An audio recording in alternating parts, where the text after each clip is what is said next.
C'est du 19 au 21 novembre que se tiendra à Paris, porte de Versailles, en parallèle du Salon des maires, le 106e Congrès des maires. Les grands entretiens, un podcast Imo Week. Le Congrès des maires est une initiative de l'Association des maires de France que préside le maire de Cannes, David Lisnard, qui est l'invité d'Imo Week pour ce podcast.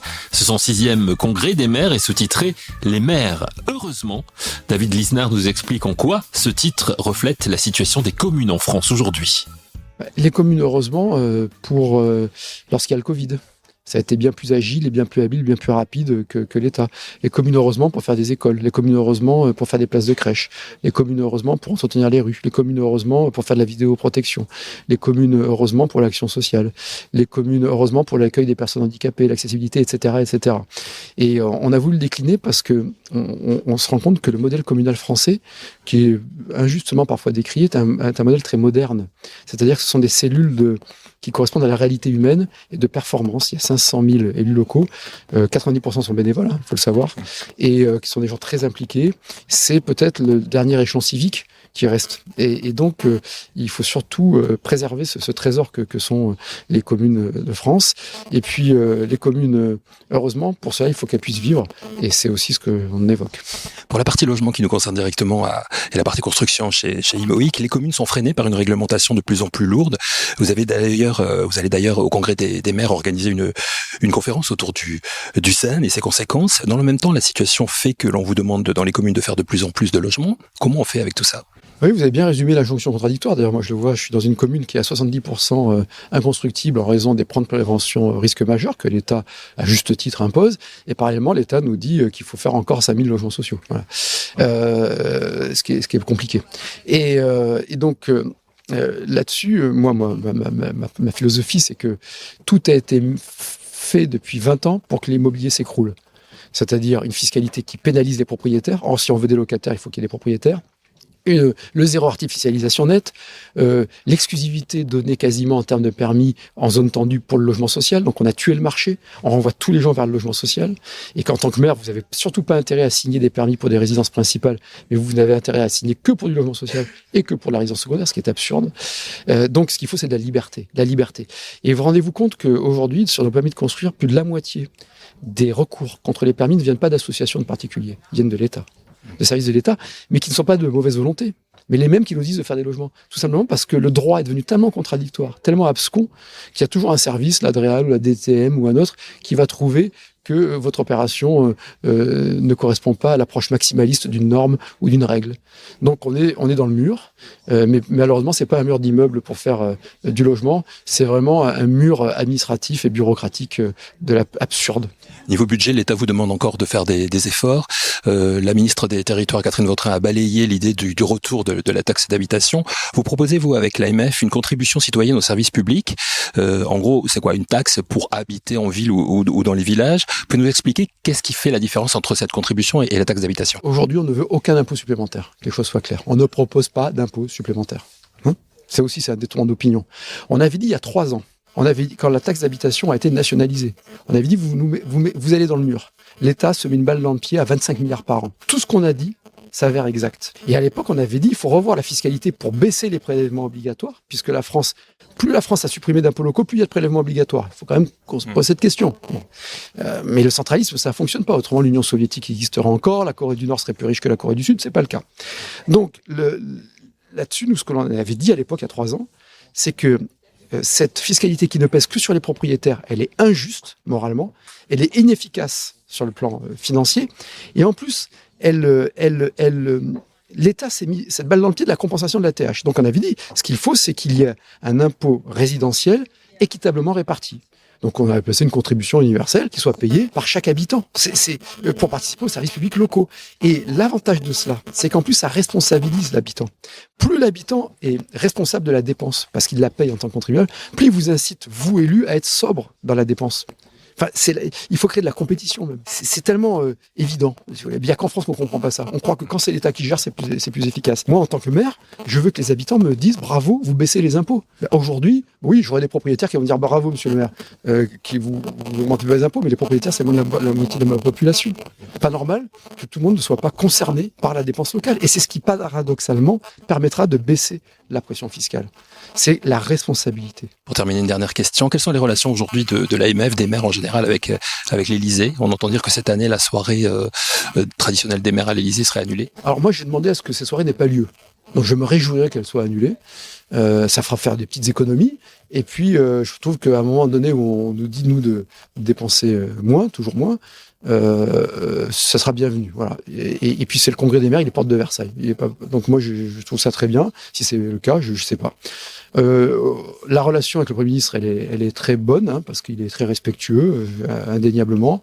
Il faudra qu'ensuite, il y ait des actes qui concrétisent ce respect. Voilà. Mais avec l'Élysée, aujourd'hui, il n'y a pas de relation, quoi. L'Élysée, de toute façon, n'est plus aux manettes. Hein, c'est ce que j'ai cru comprendre. Enfin, c'est ce que j'ai lu ou écouté. Voilà.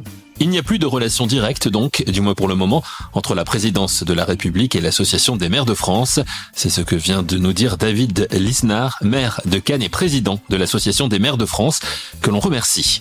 L'organisation du Salon des maires qui se déroule en parallèle du Congrès des maires est confiée à Infopro Digital, dont la directrice générale déléguée Salon Collectivité est Stéphanie Guettorante. Ce salon revêt-il un caractère particulier cette année, de par la situation politique compliquée que nous connaissons depuis les élections législatives de l'été dernier? Réponse de Stéphanie Guettorante. Alors oui, tout à fait. Déjà, il s'inscrit dans un mandat qui va toucher à sa fin en 2025 et qui a démarré pendant le Covid, donc qui a été largement ralenti, notamment au niveau des projets à mettre en œuvre au niveau des territoires. Donc cette année, l'ensemble des acteurs qui participent au salon sont très concentrés pour trouver des solutions d'accélération et des solutions qui vont également s'adapter aux contraintes actuelles, contraintes des collectivités qui sont nombreuses et voilà, qui sont évidemment dans l'actualité sujettes à des sujets de financement, mais également des contraintes liées à tous les défis auxquels font face les territoires, le dérèglement climatique bien sûr et de nombreux enjeux sociaux qui sont le quotidien des collectivités. Sur le salon, nous travaillons un petit peu comme les collectivités, c'est-à-dire nous ne faisons rien seuls.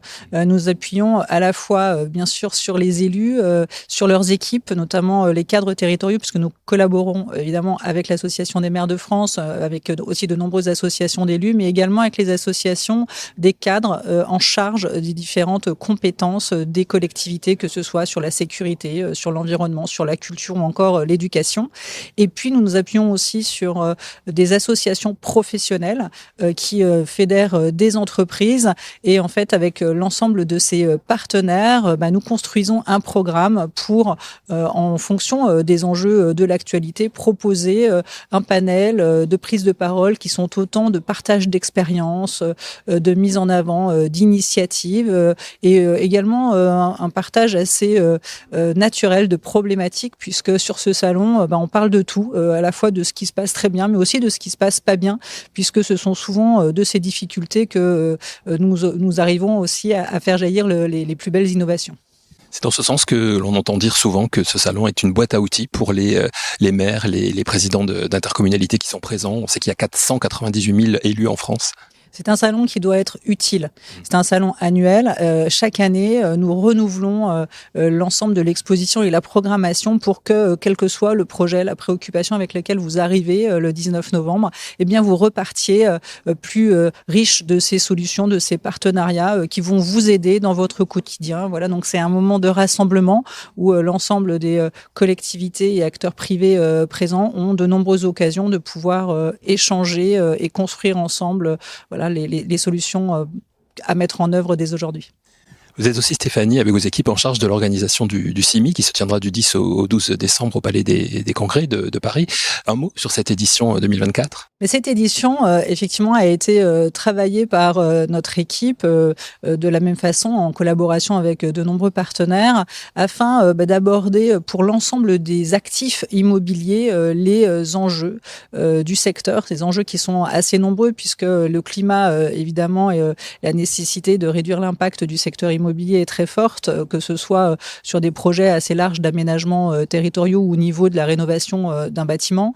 Mais vous avez également des enjeux en termes de nouveaux usages, puisque un bâtiment doit pouvoir aujourd'hui être adapté à une mixité d'usages, ce qui est un défi pour les acteurs de l'immobilier qui jusqu'ici abordaient les actifs chacun selon un seul besoin. Et puis vous avez aussi cet enjeu de la biodiversité qui également est un intégrés à la programmation du CIMI. Et le CIMI n'est pas épargné évidemment par le contexte financement, puisque tout le sujet du financement sera également au programme de cette prochaine édition. Et pour faire le lien justement et pour terminer avec les élus, puisque les élus et le milieu du logement, c'est un petit peu lié. Ils seront présents évidemment cette année encore au CIMI. On connaît les difficultés de relations qu'il peut y avoir entre les professionnels de la construction, du logement et les élus. C'est important de les réunir au CIMI. Alors, nous parlions justement des usages. En fait, le bâtiment, ça peut être un bureau, un commerce, ça peut être une plateforme logistique, et effectivement, ce sont aussi de nombreux logements. Et le logement, c'est un sujet qui est un trait d'union aussi entre les acteurs de l'immobilier et les collectivités pour pouvoir adapter des projets aux besoins des collectivités aujourd'hui. Il y a une forte demande sur les logements sociaux, alors qu'il y a en France énormément de logements vacants. Donc, ce sont des préoccupations qui ne sont pas des préoccupations de projets neufs ou de construction, mais qui sont des préoccupations d'usage. Et cette thématique fait aussi l'objet effectivement d'un traitement tout particulier au CIMI, puisque l'ensemble des professionnels de l'immobilier sont là, mais également l'ensemble des grandes métropoles qui sont des partenaires centraux de cet événement, et qui auront effectivement la possibilité de pouvoir partager avec l'écosystème de l'immobilier leurs préoccupations en matière de logement. Justement, par rapport à la situation actuelle, la situation politique, économique que l'on connaît en France, vous attendez dans ces deux salons plus de visiteurs que les années précédentes ? Alors, nous attendons toujours l'ouverture de l'événement pour savoir si nous en avons plus.